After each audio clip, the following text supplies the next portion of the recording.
Hey all, welcome to part 12, module 2, logic system design.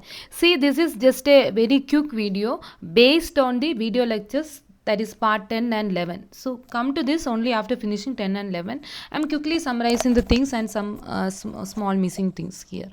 So that's all. So we already seen what is product of sum expression as well as sum of product expression. Now we are going to see the conversion from one form to another. That also I explained in the last video. So we are quickly summarizing it. That's all. Suppose that it's given that I have a Boolean algebraic expression on three variable a, b, c, and the expression is represented by the canonical. Canonical means all variables are present, something like that. From the truth table, what you are getting is a canonical representation. Simply if I am saying that SOP or POS, I don't have the requirement that all variables should be there in each of the product term or sum term. That is not there. But in canonical term, that requirement is there. That is something you can directly write from the truth table.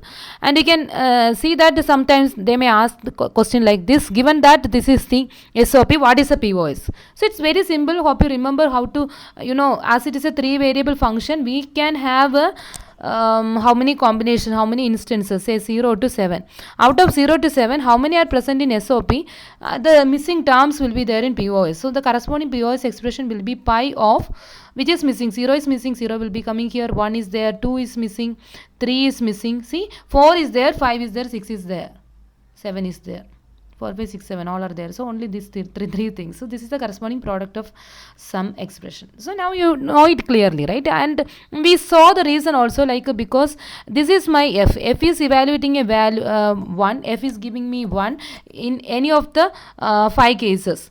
The function is evaluating 1 in all the, you hope you remember, we are looking at the truth table entry where the function is giving a value 1 and the corresponding terms we min terms we are writing like a m1, m5, m4, m5, m6, m7. That is something we observe from the truth table. Okay, so for a given function, I don't know what is the function, and what I know is in these 5 cases the function is evaluating is value 1, so that the remaining cases the function will be giving a value 0. The remaining cases are like a 0, 2, 3, right? In those cases, if I take a summation, the function is giving me 0 or its complement is giving me 1. The function complement is giving me a 1 in any of the 3 cases. So, either in M0 or in M2 or in M3, corresponding to that, the Boolean algebraic, the truth table is giving me a value of 0 for the function. Okay, or its complement will be 1. Now I am taking, so this expression as a whole, I am taking complement on both sides, so that f complement, the whole complement will give f back. And the right side, when I am taking taking the complement, you can see that the complement of m0 is nothing but, hope you remember, in general, if I have some my, what is its complement? It is capital My. Okay, this is small mi. Okay, this is min term ith min term, its complement will be ith max term. So you can see that the you are getting complement of this one as a whole, right? This one as a whole, something like this. Right side and left side, I am taking the complement. You can see by De Morgan's law, it is m0 complement dot m2 complement dot m3 complement, and m0 complement nothing but capital M0, that is the max term. Here it is m2, here it is m3, that is nothing but the product. Or you simply write like this, all are same, right? So that is what we seen. So this is the important thing you have to note down. The for any jth min term, its complement will be the jth max term. See, this is the observation we are having. Let me mark like this. Okay, clear. Now from the truth table, how to write the SOP and POS, canonical SOP and POS directly. See, the truth table is giving me a value of 1 and the corresponding terms are what we call as the min terms. Min terms or the min terms are otherwise called product terms, right? Product terms. And this product terms we will sum together. So the SOP, this is my SOP expression. So the SOP expression is going to take the sum of the product terms or the min terms, and you can see that this is a first min term. What you can do is simply number them, like the corresponding decimal value like 0, 1, 2, 3, 4, 5, 6, 7, and you can see that this is min term, so M1, and this is another min term. You can see that this is M3, and this is another min term. You can see that the last one, see M6. M6. This is also min term, M7. And these min terms are getting added together to get the SOP expression. Now you can see what are the remaining terms where the function is giving me a value 0. The function is giving me a value 0 in remaining 4 cases, that is this case M0, M2, I am writing with the capital M, okay, M4 and M5. So these are all the 4 cases 0, 2, 4, 5 where the function is giving me a value of 0. Okay, that means its complement is giving me 1. And when I taken complement on the both side, I got the POS expression. Okay, that conversion procedure is clear for you now. And how to write it directly from the truth table, how to come up with one expression from the other one, everything is clear, right? So the standard forms are nothing but the SOP and POS, but typically when we have the requirement that the individual product or the sum terms should contain all the variable, that is something called a canonical representation. Okay, but this SOP and POS simply are also unique only.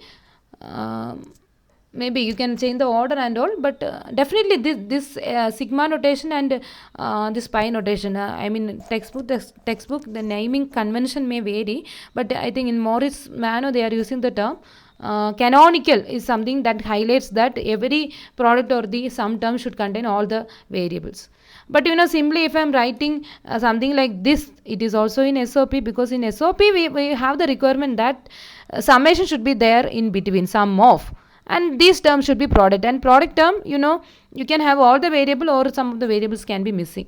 But when you add all the variable, and the procedure hope you remember, by truth table you can try, or simply by some applying some Boolean algebraic rules that we studied, you multiplied with one and one you replaced with the missing term, like that, and you expanded. That way also you can convert it into the equivalent canonical SOP form. Okay, now what is discussed here is what is the benefit of having such an expression. One thing, it is something unique and is globally accepted, and another thing, when it comes to the implementation, you can see that first you have to take the AND operation first, right? So here 3 product terms are there in this case. When you are looking at this particular F1, you can see that this is the first product term, this is another one, 3 product terms. So 3 AND gates will be there, assuming that the AND gates can contain any number of input. Okay, so here I don't want an AND gate actually, because a variable complementation only. Here I need a 2 input AND gate, here I need a 3 input AND gate. Okay,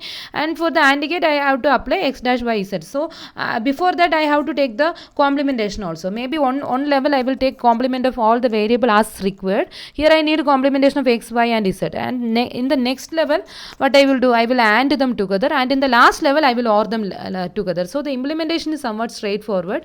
You can see that the SOP expression can be this is a product of some expression, that also see the implementation we will see. Product of some expression means some terms are multiplied together. We are taking the product of the sum terms. Okay, and you can see that this can be implemented something like this. Okay, so the SOP expression is nothing but it can be implemented using a two level and or logic. So this is something called the AND gates followed by the OR gate. So we can call it as an AND OR logic, something like this. Because sum of product, right? So first you have to take the product term, that is the AND term, then you have to take the sum finally. And here I assumed that the variable and its complement are directly available, but in general you will get the variable only, and that time you can use a NOT gate in addition, maybe a 3-level logic, but in general we call it as a 2-level logic and or logic, where the inputs we suppose we are getting in the complemented form, like that. If you are not having, you use on more level of NOT gate also. And similarly in the equivalent product of sum expression, the sum terms you have to take together, because the sum terms there is a bracket between them, right, and they are multiplied each other. So this bracket expression is to be evaluated first, right? So the sum terms you are taking first,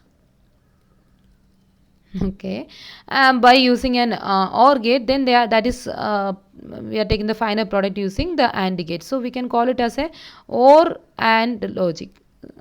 I mean a set of OR gates followed by an AND gate, something like that. Okay.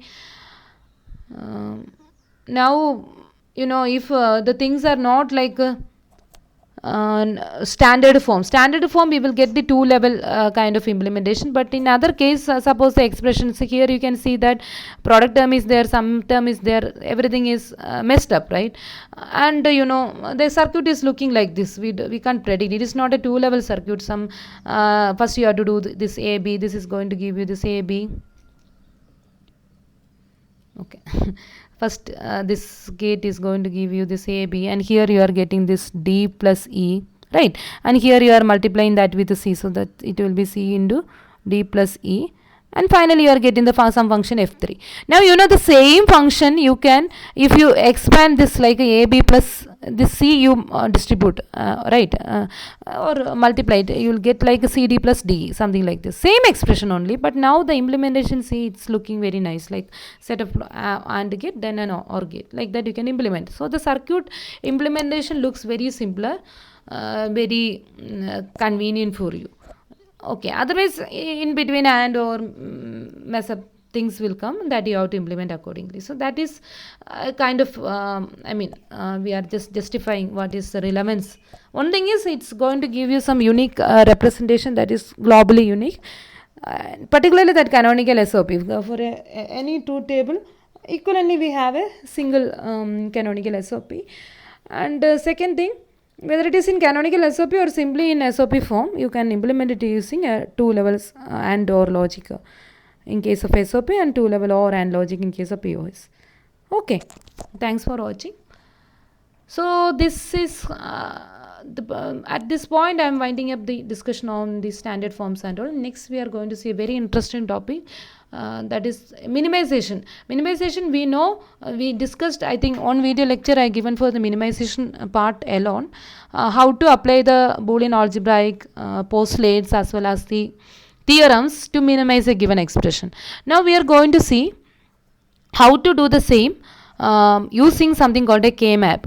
So that is some kind of a shortcut, Karnoff map or K-map, like that we will call.